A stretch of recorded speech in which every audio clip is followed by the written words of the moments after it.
মহান মে দিবসে বিআরটিসি শ্রমিক কর্মচারী ইউনিয়ন রেজিস্ট্রেশন নং B853 এর বর্ণাঢ্য র্যালি ও শ্রমিক সমাবেশে যোগদান। মহান বিজয় দিবস উপলক্ষে বিআরটিসি শ্রমিক কর্মচারী ইউনিয়ন রেজিস্ট্রেশন নং B853 বর্ণাঢ্য র্যালি বের করেছে। আজ দুপুরে বিআরটিসির প্রধান কার্যালয়ের সামনে থেকে র্যালিটি বের করে পল্টন শ্রমিক মহাসমাবেশে যোগদান করেন।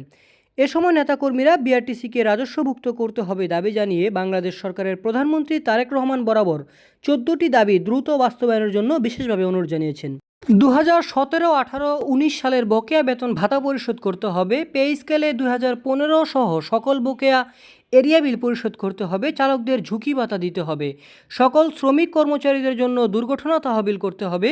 8 ঘন্টার অতিরিক্ত শ্রমের মজুরি দিতে হবে। সুষ্ঠু, নিরপেক্ষ ও গ্রহণযোগ্য তদন্ত, ক্ষতিপূরণের নামে মাসিক বেতন থেকে কর্তন বন্ধ করতে হবে সহ 14টি দাবি বাস্তবায়নের জন্য প্রধানমন্ত্রীর কাছে অনুরোধ জানিয়েছেন নেতাকর্মীরা। সংগঠনের সভাপতি নুরুল ইসলামের সভাপতিত্বে র্যালিতে উপস্থিত ছিলেন সাধারণ সম্পাদক মহিউদ্দিন খান, সাংগঠনিক সম্পাদক মোহাম্মদ কাজল গাজী, সহসভাপতি মোস্তাফিজুর রহমান জাহিদ, আমির হোসেন মোল্লা, প্রচার সম্পাদক মাহতাবুল ইসলাম, দপ্তর সম্পাদক রাকিব মোল্লা, সমাজ কল্যাণ সম্পাদক মোহাম্মদ ভুট্টু সরকার, জাহিদ সহ সংগঠনের শত শত নেতাকর্মীরা।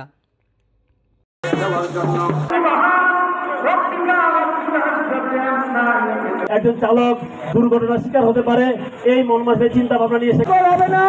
আমরা সবাই শৃঙ্খলভাবে যাব, কেউ আগে আসে। এইসব বিষয়গুলো মাননীয় প্রধানমন্ত্রী দৃষ্টি আকর্ষণ করছি। মার্কেটে এই শ্রমিকদেরকে এই মে দিবস উপলক্ষে তারা আজকে যে শ্রমিকরা সমবেত হয়েছে আজকে